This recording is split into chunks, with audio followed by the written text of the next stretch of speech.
Africa. Has happened, will happen, may happen, is happening. Let us know. Send an email to info@btv.gm or call us 611-1666. Paradise TV, reflecting Gambia.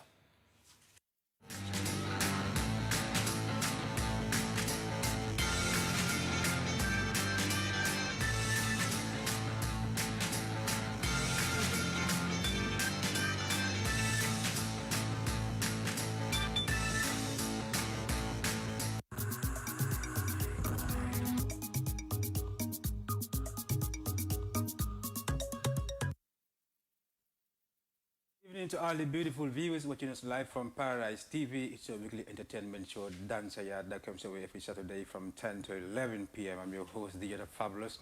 After this quite fabulous entertainment right here, right now, it's been exactly 1 month, 1 week. We've not been in the studios, but we're back again with full fuss, full energy. We're back again. My guests are already in the building. Without wasting my time, I'm going to introduce them before I play their videos. I have DJ Prime from Star FM in the building. On my left, my Ben Bosby. We have Iconic, he's also in the building on my right. Before I play the video, I'm just going to introduce them. Let me start from my right, then to the left, you know I mean, Boulevard to Marai, you know. Iconic, you're live on the Dancer Yard show for the very first time. Say hi to the viewers out there watching. Nine Dev Gambia, it's your boy Iconic, the incredible Iconic star. Mad. And we have DJ Prime on my left. He's not new on the show. This is the second time I'm having. Oh, the third time, right? I'm having you. Yeah. So, Mum, you are part of the family. You know. Exactly, you know. Yeah, greetings, you know, viewers, you know, set and feel live on Paradise TV, you know. Dancer Yard, so, you know, this is your boy DJ Prime, all the way from Star FM. Yeah. I'm going to play you the video of Iconic. That's on my right now. One of the Gambia's finest. You need to watch out for him. I'm going to play you this video. It's called Problem. I don't know why Problem, but he's going to tell us why Problem. And right after the video, he'll be back. Stay tuned.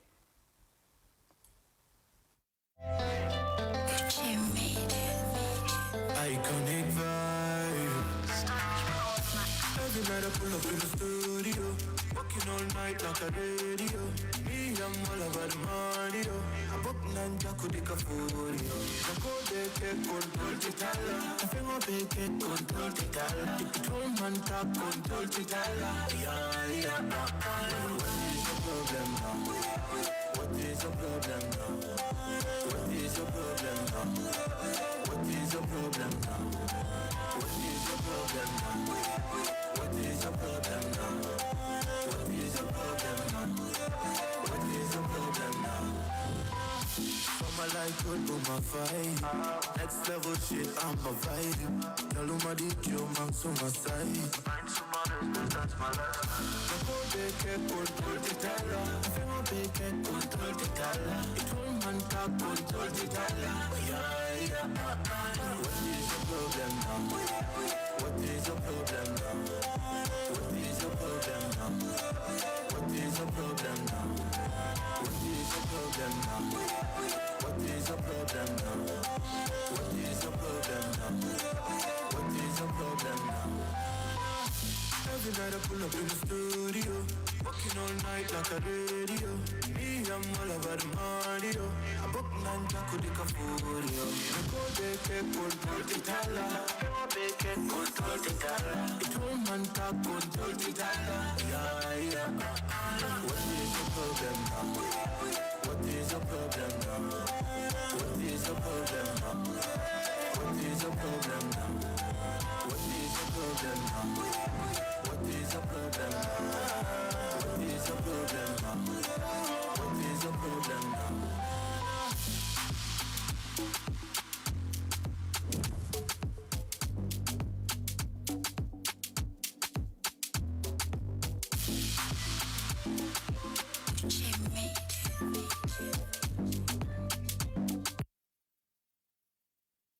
Back after that amazing video from Iconic, another Gambian superstar. You need to watch out for, as I mentioned in the beginning of the show, you know.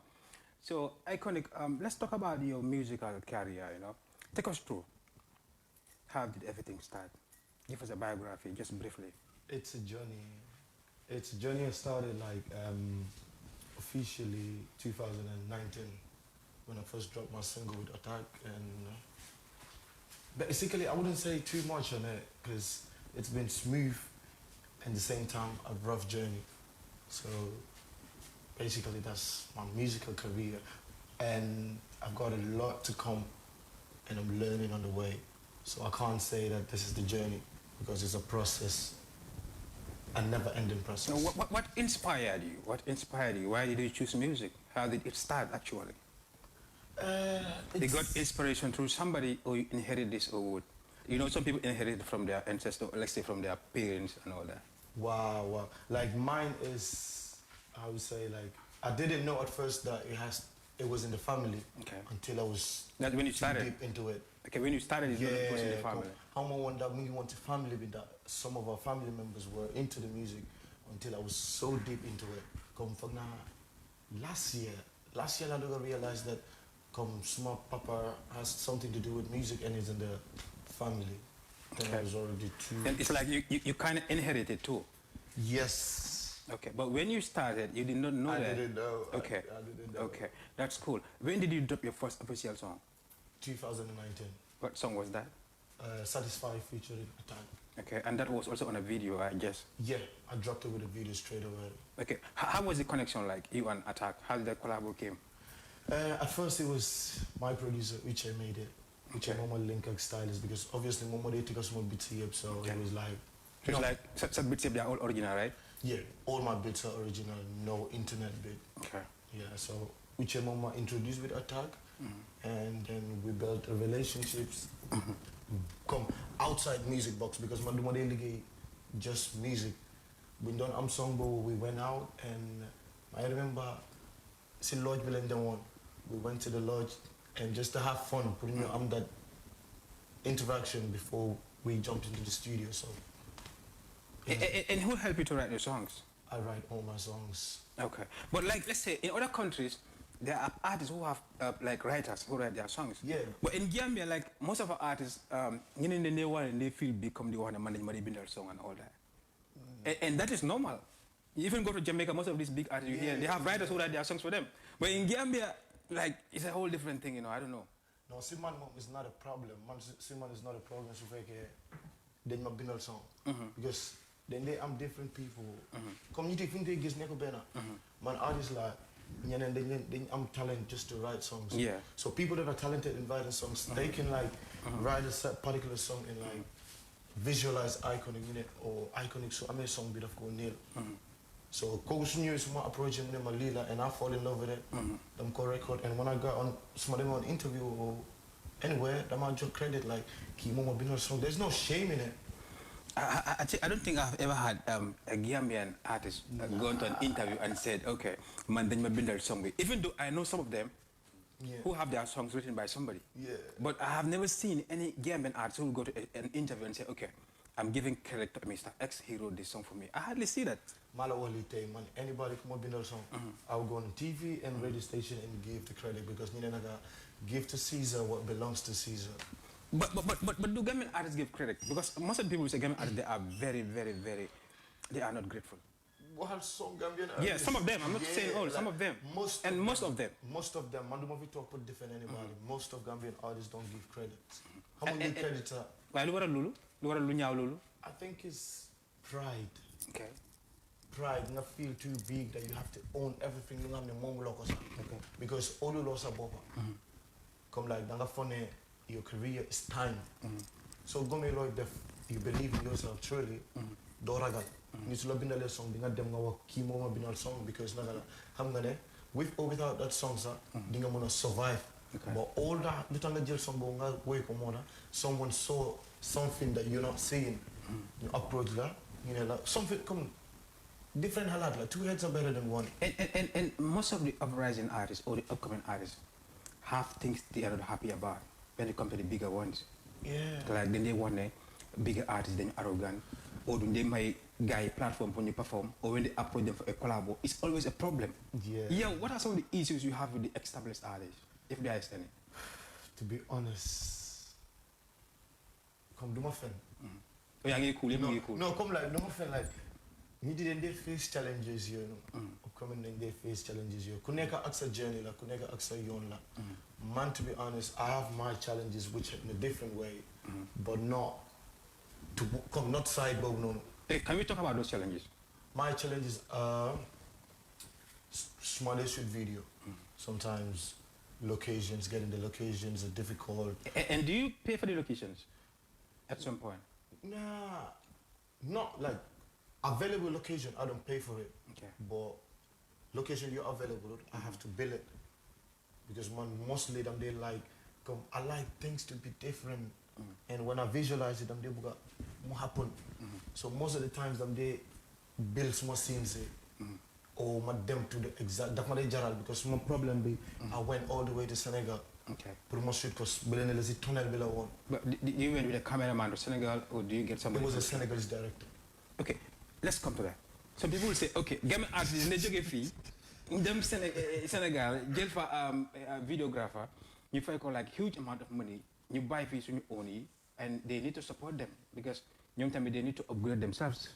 I guess you were stuck at jël camera, jël equipment. Waaye game artist ñu wara génné fi dem Sénégal jël sen videographer. And man musuma dégg Senegalese artist ñëw Gambia génné fi videographer pour it's very hard. Yeah, it's hard. You hardly see it. But why you didn't take out videographers? You left to see and you went to Senegal. And what is the difference if there is any? No. Because you know say they gis ko xamné they want okay, then them shoot video in Senegal because Senegal more again I'm classic. But when you compare the video sometimes you don't even see a difference. All right, man. I go with my vision. Luma visualize, that's what I go for. Speak here song with Moko I visualize Senegal is the right place or anywhere for the right place. It's not target to get there. And it's not like I've not worked with Gambian directors. Some song with Attack, Gambian Fila Hoside, Jamil and Keba Juf. Okay. Better Future, Nyoko shoot. Second one me? Second one, the same people Nyoko shoot. Okay. Manak Uche, loyalty. So problem, I wanted something different. And how expensive is it? Is it the same payment or you have difference when you come to cost and all that? Because yeah, quality more they vary and. So are you telling me Senegalese have more quality than us? No, don't get me wrong, bro. You said quality varies. So come on, when you tell me quality varies, you have to break them down to my understanding. Okay, but we don't start. Okay. Obviously, when you're starting something, you go with your budget. Man, small song Attack. That was my first video. So obviously, I was gonna the madam with my budget. Okay. And small budget be low level job. So when you go to Senegal, then the pocket be the post before do for. Problem. First scene, we feel like we should. Okay. First scene, Gambia like we should. So come, we don't understand lower. First scene, the Gambia feel like we should. Okay. Then getting scene, you must shoot for Senegal. Because man, do my rush. Okay. I shot the first scene and I was like, something is missing. What is missing? My make research and I was like, I need to go to Senegal. So my team Senegal, I shot the rest. Okay, music is expensive. Video is definitely expensive. Very. And that's the problem most of the artists are encountering. Who is sponsoring your videos? Do you have sponsors or are you doing everything by yourself? I have people that help. Like a manager, team or family? Okay, this is it. Man don't deal. Man, I put my last bit on the music because it's when you're passionate about something, and when you're passionate about something and you're going towards it, you give it 100%. Man, I'm passionate in the music, and to my death, I have no doubt about it. I give it 100. So that's what I want. But do you have help from? Yeah, I have help from people. I wouldn't say I don't have help from people. I have help from people, a lot of people. Some financially, some help me ways that they can. Okay. Let me come to Prime, DJ Prime. Prime, do you see any difference, like when it comes to videos in Gambia and videos in Senegal? Like I've seen an artist go on the Senegal must spend for over 90K. That's 90,000 per video. But when I watch this video, man feel money. There is any difference on that video with the videos that are shot in Gambia? That you feel boy near them outside sort of video in you. Do you feel any difference at some point? Yeah, of course. You know, because for now the STs are I think most of Nicolas sort of video they are all from Senegal, you know. Well, Damayaga they complain all the time, you know, because I'm what I mean nobody quality let me say, but I'm so Gambia we have those type. Yeah.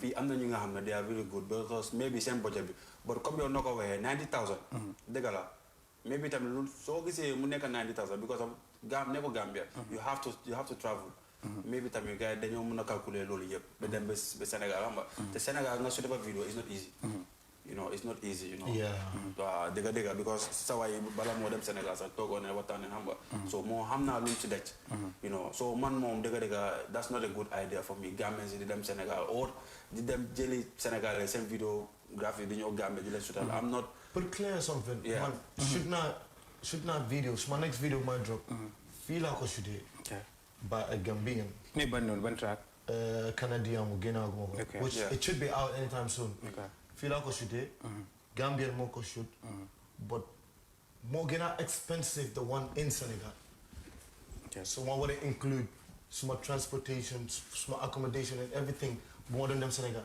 but more should feel more gonna expensive because I shot it with a red camera so I think it's about go feel pour legal not about nationality yeah let me get interesting right now and you feel like it's not okay that have to change the mindset mindset in it come we think like we're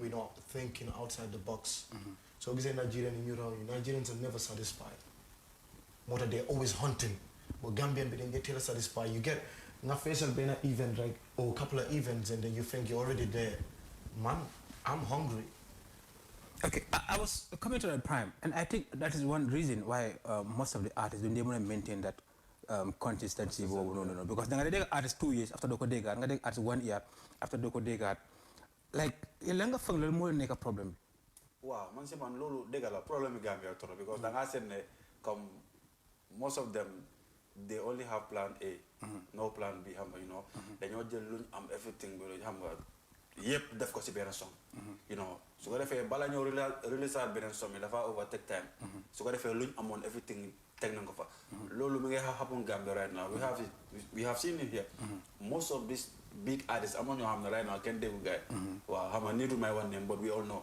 waaye foogaloon tamit dañ dee teel a relax like nga génne some hits nga feel like waaw dañ dee teel a comfortable that is two things also that is two things xam nga tamit nga génne track boo xam ne you know people ñu ngi ko coow yow nga foog ne waa yaa ngi fa already waaw you're already there so yow looy def da nga bëgg a relax te nag loolu dafa laa yaaxa because yow te ndoo yaa ngi ñëw ñaa ngi liggéey every day most of these artists soo leen laajee seen first song ñoom seen boobu dañoo jooy oo dañoo mer nit ki sooy door dëgg la door nga lii mi ngi am na 100% make sure sa next song buy drop na ko gën a high Iconic I was working with him since mu noon door from starting till now xam nga lu bari change ci moom you know so fanaa ne artiste yi loolu ne te moom lu ma ne si moom yaakamtiwut artiste yi noonu leen war a try bu ñu yaakamti soo bëggee ok wane waaw man dama bëgg a nekk artiste ma bëgg a génne song mi nga jël loo am yëpp def ko si benn song next minute you know dafa nekk problème te yaa ngi wax tamit like songwriter most of these artists they are I don't know whether it's feel shy or it's feel big du feel shy de feel big moom fa moom feel big la mën a wax ne because am na fi most of am na ñoo xam ne yenn big artists fii Gambia ñoom dañoo benn guy way but they never give the credit to the person who you know am na yeneen dëkk yoo xam ne they give credit exactly da nga gis ne comme maybe su nekkee dañ génne song like si kaw bi dañoo benn song right by this guy but fii Gambia no everything they want to take it as ñoo ko def you know so waaye fooguloon poor management tamit daf lay contribute to that because as an artist it's not only benn manager nga war a am because yaakaar naa ne it's a team waaye ñaata artiste Gambia ñoo am team waaye da nga gis artiste mi ngi liggéey soo waaye am nga team amul team amul manager amul assistant manager amul team amul fan club amul fan bi amul dara even distribution sax moom moo ko dee defal boppam because most of them don't think that some manager you have to be financing your projects or everything no so you would manager utal ko xam ne you know xam na music trop mindset bi xam nga nàcc na trop si wàllu music you know and the look also xam nga nu mu appearance xam nga you know si ay clients xam nga pour mu mun a bind ay contract the look you have to be perfect you know nga am tam beneen koo xam ne tam he is gonna be your stage manager soo dem studio am koo xam ne mu nga war a àndal soo beneen song yow amoo ngeen toog mu mun a vet how long okay this one is good and this one is poor everything it have to be a team, but it's really, really hard to get Gambia. If I get Hamna, then I just some work. Okay, the more manager because very hard is behind, you know. And that was one thing I was about to come to because come this at your Hamne come yo because man I connect you they move or you neka ben coin. Hanga mama they want yangi cool yangi ba because artists they love the thing. If you criticize then you want boy so why it's my enemy la. Because why Kokoneko's enemy because he never more advice. He want the best for you. So mom he will not like it if I take as an enemy. Why is it corner bena boy? Anything boy getting the freestyle boy defsa subahu desa. Yangi ba do gisa biha stanga so drop baby yangi cool. Ah boy, boy nekas mo manager rek.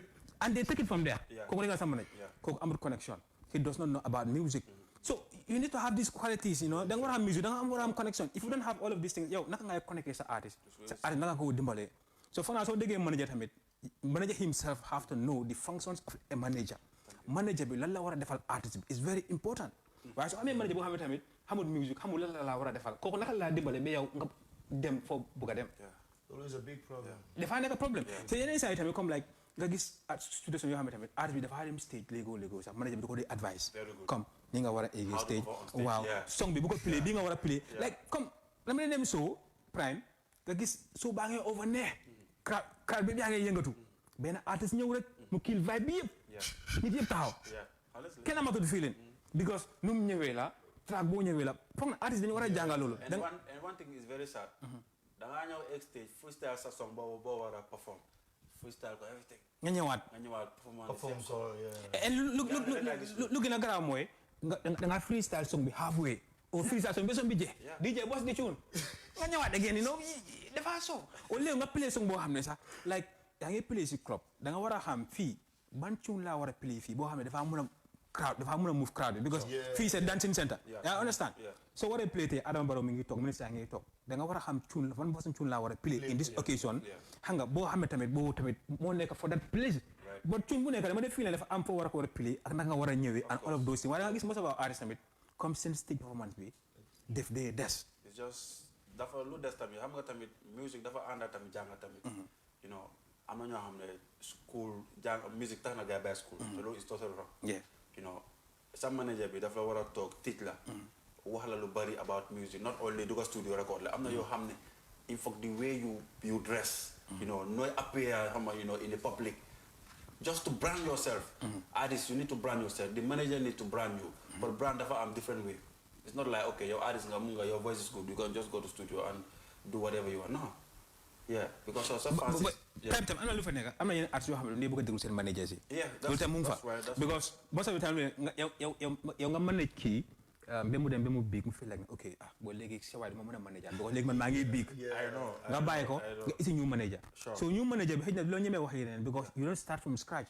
Waaye ko xam ne start ak moom scratch ko mun na la wax lu nekk bi ko def ne man maa ko pousse maa ko def nii wala na sax ñeme na ko mun na ko wax waaye su waxee boy dañ def lii moo ba nga ne ko non loolu cool nii lañ ko war a demee manager bi tamit su dee dem gis boo xam waaw waaye loolu la mu ko isi mooy manager bi su xamul dara he doesn't know nothing he or she doesn't know nothing about music artist moo ko gën a xam so yow artist moo la bëgg a control xaalis bi su ñëwee artist a wax ne hey jox ma xaalis bi te gis nañ loolu tamit manager si bëri ñoo xam ne they have problem with their artists because of money xaalis su started di ñëw rek they want to change management problem bi foofu they started ñëw te foog naa loolu tamit dafa graaw let's move to the next topic that is distribution Prime yow you are a DJ you know the problems that DJs have with like artists when it comes to distributing their music distributing their songs to the DJ ban façon problème nga di am ak artistes yi waaw dafa problème la trop because of am na ñoo man foog naa ne artiste yow sa boppa warloo ma call nga ne ma okay dama la bëgg a seen samedi I think some manager bi comme lu moo la a managing team am na koo xam ne he is responsible for that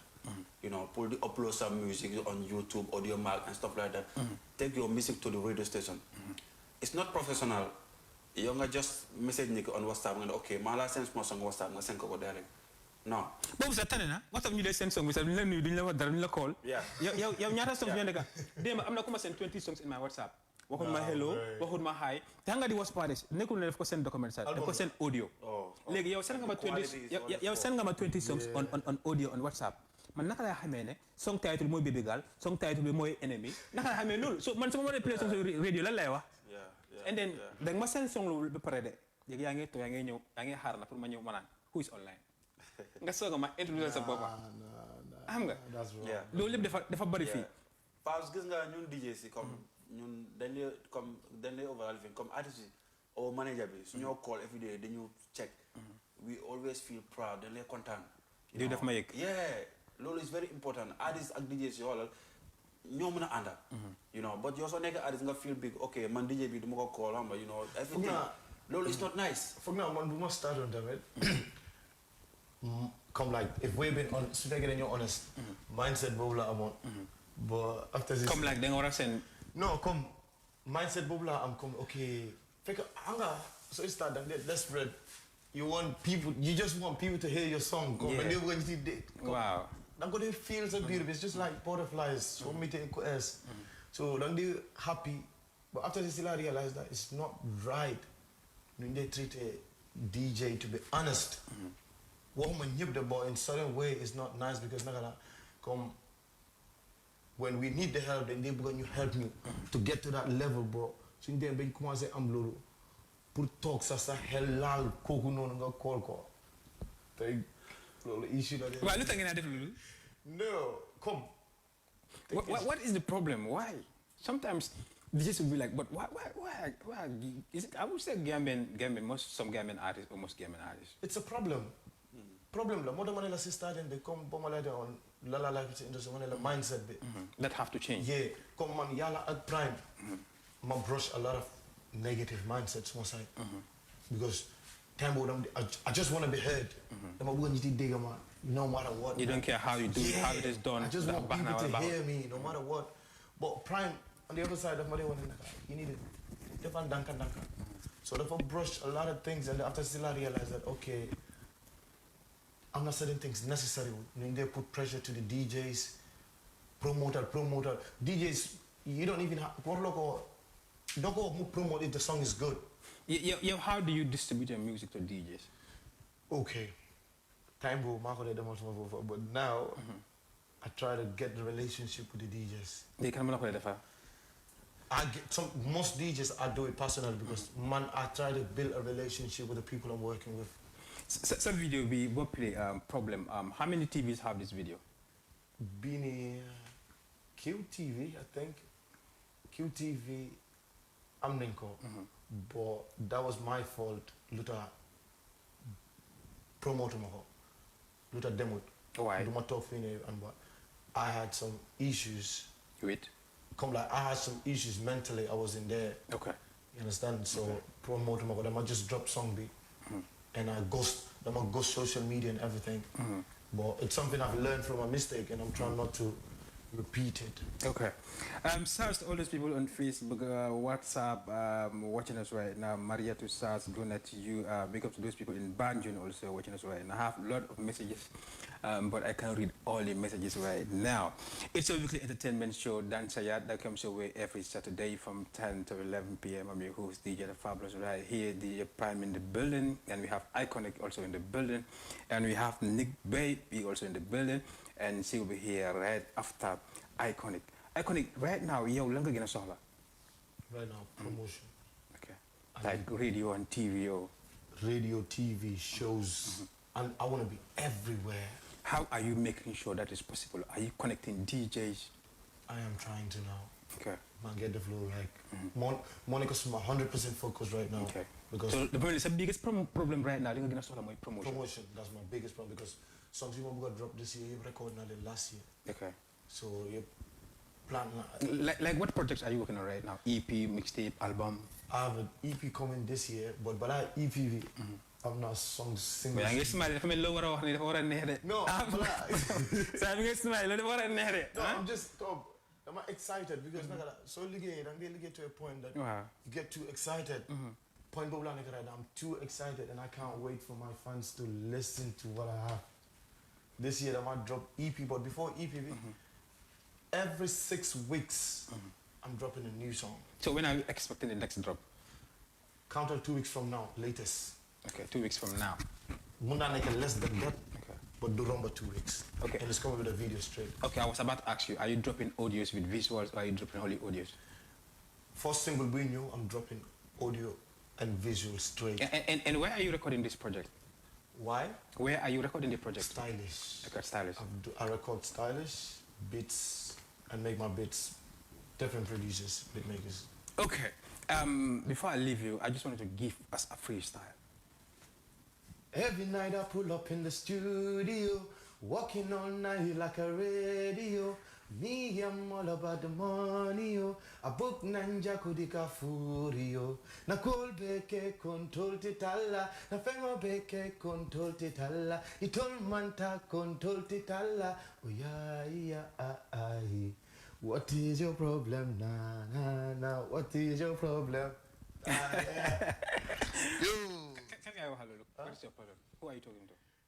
Nobody. What can come? No, man, much more no, songs. no. No. I'm not playing. No, we don't do. So they get some love songs. They have do last three. Love songs, Love songs. Wow. You're like in Amsa. Only part. Mad.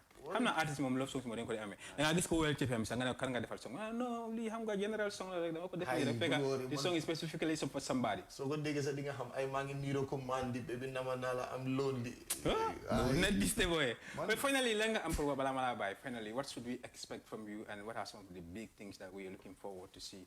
And in the next 2 years, where are you expecting yourself? Expect to see a different iconic.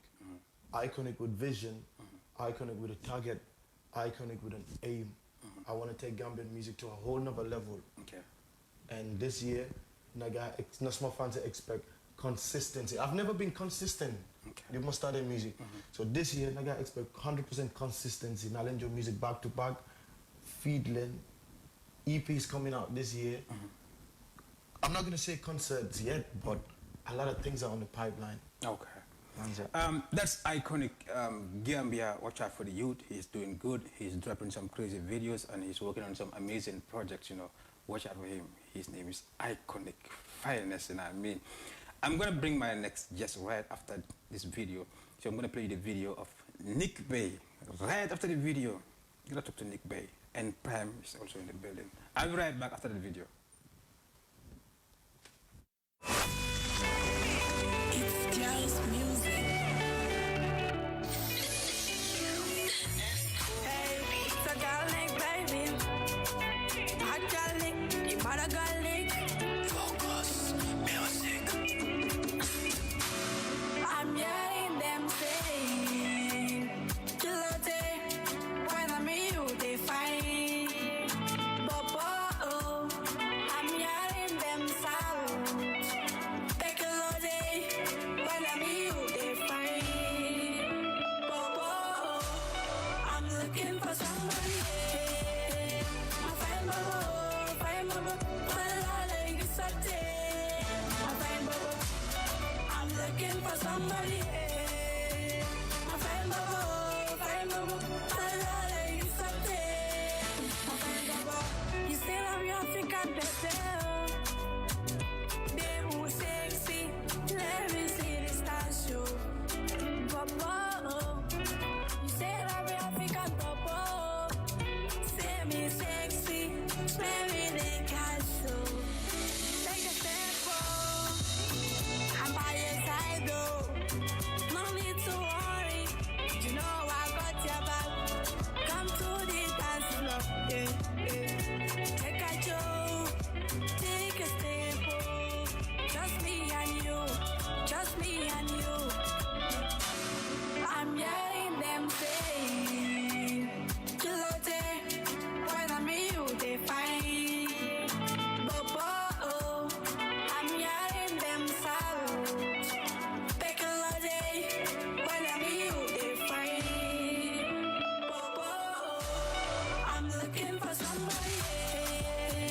I find Bobo, like it's a day. I find Bobo, I'm looking for somebody. I find Bobo, like it's a day. I find Bobo, my life is feeling good. Kill out that Bobo, Ferrari Bobo. So damn, boy, I love you. My life is your body. The last thing you gave me, the last time. Me, I was sing for my love to make our enemies smile over. I'm looking for somebody. I find Bobo, like it's a day. I I'm looking for somebody. Yeah. My friend Babo, la la la, you something. My friend Babo.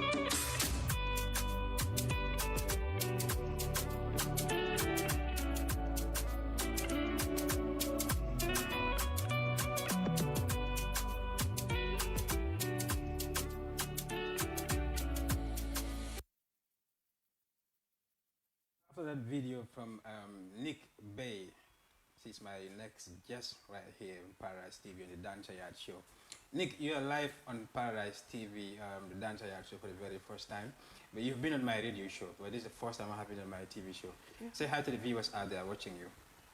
Thanks to my fans there watching me. Shout out to everybody. Bye the button. Okay, let's talk about your music. Because Hamna, nobody knew the video. This is the first time they're seeing your video, or this is the first time they are seeing you on Paradise TV. Who is Nick Bay, and why that name Nick Bay? Okay, my name is Nick Bailey. The Your bad name is? girl. My name is Nick Bailey. The Nick- bad girl. Okay. The bad celebrity. The first time. Coming with everything new. Yeah. I do music. Afro pop. Anyway, I took this name from my parents. Okay, you inherited music. Yeah. Okay. I took this name from my own mom. Anywhere they call me this name, I realize that I have a mom. Come to me, it's like community. I feel proud because I got someone who I call a mom. Okay. She gives me everything. She's the reason why I'm too special to people. Okay. Yeah. Let's talk about this video. What's the title of this video? Fine, Bobo. Fine Bobo. Yeah. Who did you make this song for? I just made this song as simple as special to your loved ones. Which loved one? Everybody down there watching me. Who? Fam, I didn't let her over there. Anybody watching out there? I didn't let her over Every there. lover. I'm talking about every lover, yeah. Okay, when did you release this video? Not long ago. It was 2020. This 2020, yeah. 2022. Yeah. Is this your first video? Yeah, this is my first video, but it's not my first song. Okay. What's your first song? My first song was You Know. You know. Yeah. When did you release that one? In a studio that I don't even know the guy. Like most of the artists will release their first song, but they will forget about the first song. Yeah. Do you still remember your first song? Yeah, I do remember. Can you my give us a song. freestyle of the first song? Yeah. You know I want your love and you know I need you, but you know I want your love and you know I need you. Now your love you can do me, oh ah. He can do me, oh ah. Now your love you can do me, oh ah. He can do me, oh ah. Eh. My heart is on fire for your loving and no go tired. Yeah. Me, I will love you till I die, I no go retire. My baby is so sweet, oh. Baby, you nice. You the one and only man that I want in my life. You the one and only man that I want to be away. Who wrote this song for you? This song was wrote by a guy called Jalen Man. Okay. Yeah, And who wrote this song I just played, the video of Fine Bobo? myself. Okay. Do you get assistance from some people, like when you're writing your songs or editing your songs, or like in the studio? No, I You- do my music by my own self. Okay. But when I go to studio, I record my songs at Jaw's Music. Okay. He always advised me when I have any mistakes on them, he will rectify my tell me definitely give some melody, have some feelings in your music. Why did you choose music as a career? Because most of the female artists in the Gambia doing music will complain about a whole lot of things. They have a lot of problems. Some of them will say they don't have support. Some of them will say they have challenges and all that. Why did you choose music after doing all this? Okay, music is something I like. Since I was in my grade 7, I like music. But I could be something different. I could be a celebrity because I can do it and I know I can do it. 'Cause I like music because it's something I like. I have a feelings on it. Anytime I listen to these songs, it's like, wow, I can do this. Who's your star? Yemi Alade. Okay. See, it's the reason why I go for music. Okay. Because I'm always motivated and encouraged. I always say I must do this. And you're also going to school, right? Yeah, What grade are you? 11. Okay. Let's talk about this. Like, if you're a woman, you're doing music, most of the time, some families will say, no, we don't want to do music because you do music, especially when you're in school, you're in school, sa guy dañ la bàyyi ngay def music, right? Yeah. How did you cope with this? Why did they allow you to do music? Did you have any problem with your parents, either your dad or your mom at some point? Nah, no, don't have music, you know, danga nekk xale yaa ngi dem school. It wasn't something easy for me though. The first time I told this to my dad, he was like, how did I have this to say that I can do music? He said, none of my family are doing music, yeah. And you want to do music? Yeah. He complains a lot. That time I was grade 7, I was too young. I said I would do music. My dad would always complain, no, music is not your way. I would do, no problem. Then I tell this to my mom. She told me that, no problem, I will think about this. By the time I reached my grade 9, I told my mom that I will do this music. If I don't do music, I will leave school. And then my dad gave me money and asked me to go and record the song. No, your dad gave you money to go record the song? Yeah. Beautiful. Then you were in which grade? Grade 9. Okay. Your first song was sponsored by your dad? Yeah. Okay. But I didn't write the song. The first time my dad listened to that song, he was like, well, who teach you this? I told him, Baba, it's changed. You can do this. He always say, you are different from my children. And how did your dad feel when he listened to your music? He was happy though, but people talk a lot about me. Because some of them, they said the way I dress. How do you dress? I dress too sexy. When you say too sexy, people can dress too sexy while it is decent. Do you dress too sexy, too skimpy, too half naked? That makes people to talk or what? I dress very sexy nasty. But is it half naked? That makes people talk. Yeah. But why will you dress half naked? You go to school, you're doing music. Don't you think this is one reason why most parents don't want their kids to do music? Yeah, that is the main reason my dad was not into music. But though I say I can do this. Do you know why the reason I am doing all these sexy clothes? It's not just because that I'm a booger film. It's my way. Even when my dad complains, I told him that you have a child. We are different. I'm not dumb white. People are different characters. I am very different with any other. My dad never showed me wear the sexy clothes. Whenever I want to wear it, you hide. No, do what I know, but you. Because I respect him to the max that I don't want to see him. Isn't it bahut nga sol half naked motor ngeen about to Yeah, no, it doesn't mean that bahut.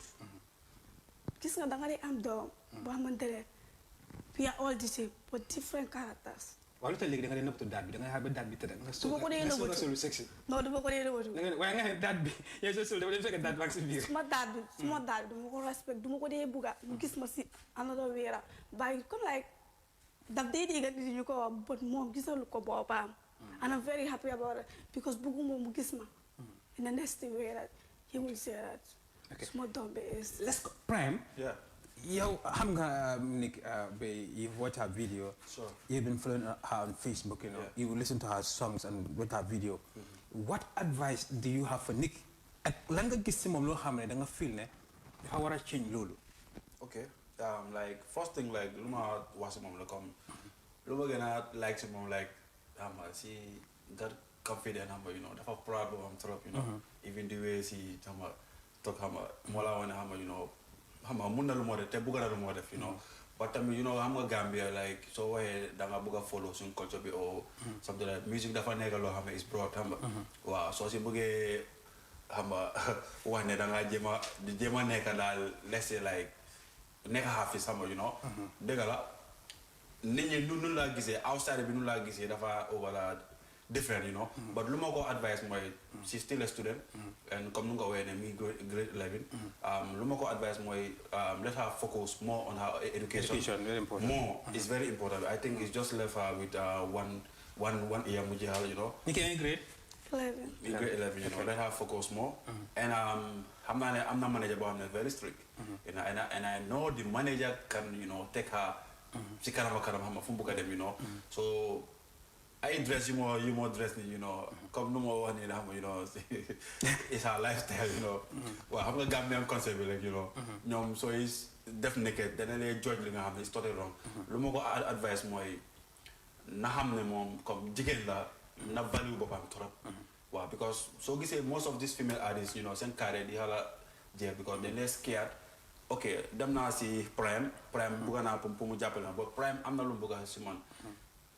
Si yow la ko gisee. You know, yaa ko won that boat. Waaw, man foog naa ne dafa lay yomba torop Gambian artist di jël that excuse di wane okay, comme sorry female artist di jël that excuse di wane okay, mënuma dem because of lan kuma dem daf ma bëgg a lifin. Si yow la ko gisee. Prime, lan nga foog ne moo tax we don't have many female artists Gambia ñoo xam ne dañu hit. We have very few artists, you can count them. Yeah. But sometimes I had this argument with them, then they want to support. No, some of them have support.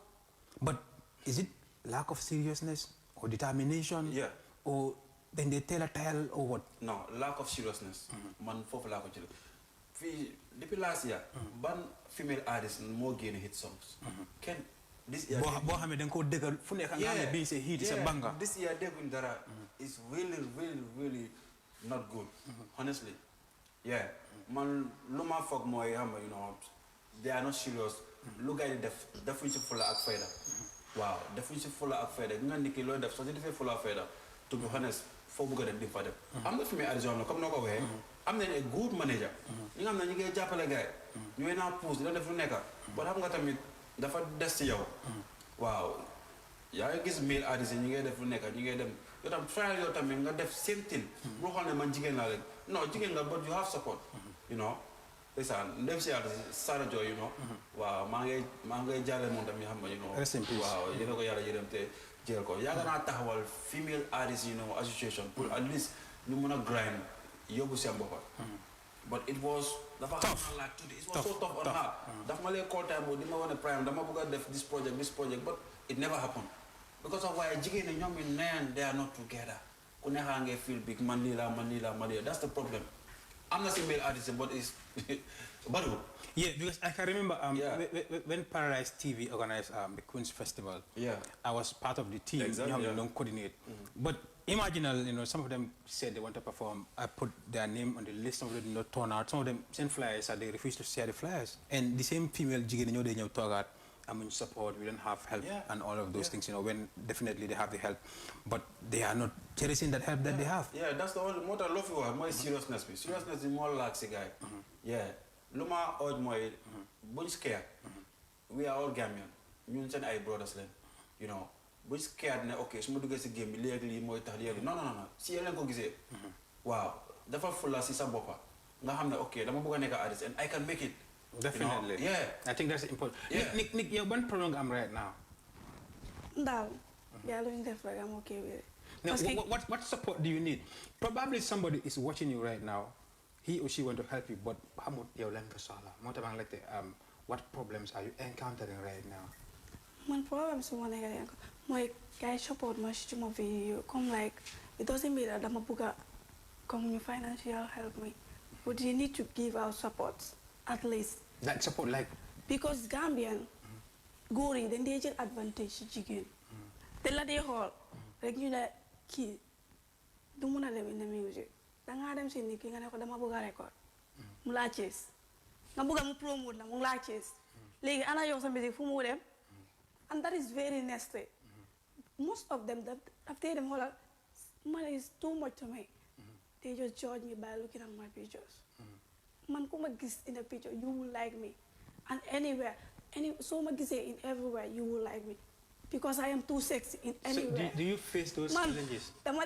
Do you face that? I took like last 2 months. I just post a video on TikTok. Just a video. Can you imagine the way I posted this, saying much insult about me without knowing me. When TikTok it was like when I was even looking just for fun. They are posting it. Some of them they new screenshot. It's on my Instagram. They go post it TikTok. Is that good? And you know they know them say kanam. So right now you need support for you to have more videos, more audios. I need a support. What about promotion? The promotion is intact. How are you pushing your music? Because I spoke to most of the DJs before I come here. Yeah. They don't have your songs. But man. They don't have your song. It means that you're not giving your songs to the DJs. Me. Wow. I'm 100% promoted because my manager is doing all his best to make me one. But then concern manager dafa buy loham because man suma isi fi artist bala nga ñew fi dama lay research about you. Yo, before I come here, I called few DJs. You know how many are key DJs in the entertainment industry. You know how many are playing music. You know, I'm in a track, I'm in a video, which means ne, it's a distribution. Depend for this. And some man ya mu ngi def parce que man mun naa wax ne am music bi I'm not much in nekkuma si moom like right now ñaata TVs ñoo amee sa videos. but not a TV parce que suma video bu ma ko doon release suma daa daf ma woone comme ma focus school and parce que suma performance bi is getting poor.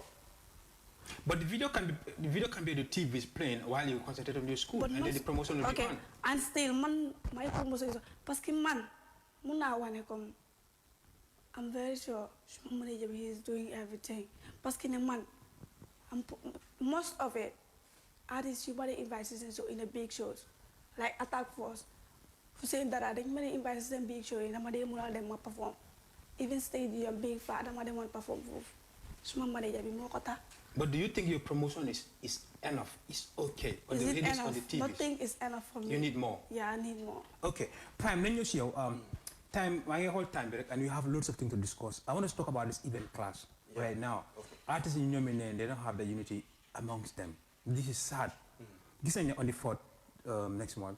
We have about 3-4 event Yemen class. On the 4th. The man film is okay because so whole fancy one park you never fancy big far, fancy big far you never fancy vibe you never fancy royal messenger. So you need occasions on the same date. Hanga for the time we get a signal, you know. But quickly, lang salat. Why, yeah, come music with a kilifa, a leader. Why a leader like for now, I'm a leader, but I'm fair. They got all this event class to Mona.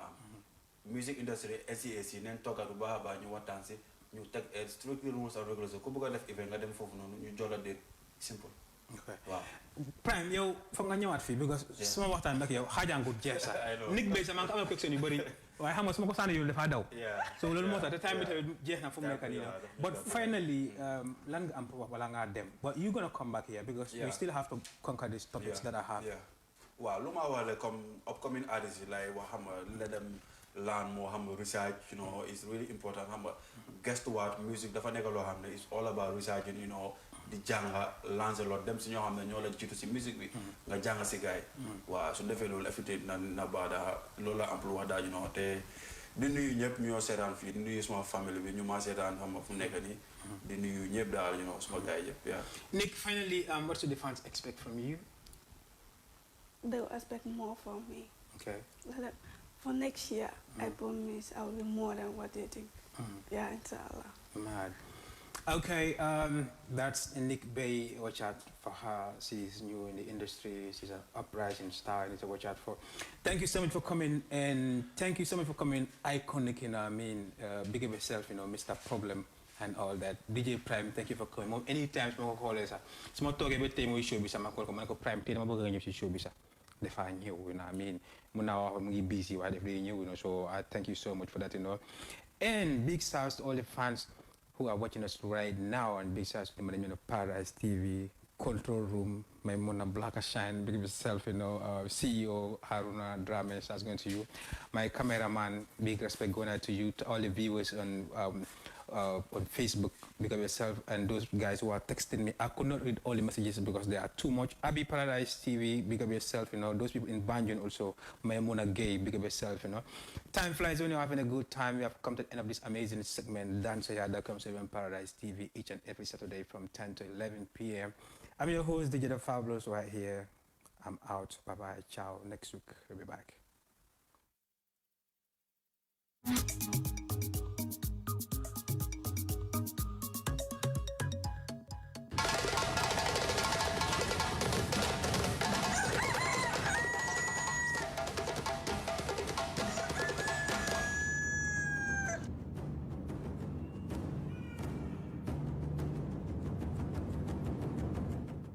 For quality and affordable education, look no further than Yunus English School. Yunus English School is a leading institution in the Gambia with nursery, lower basic, upper basic,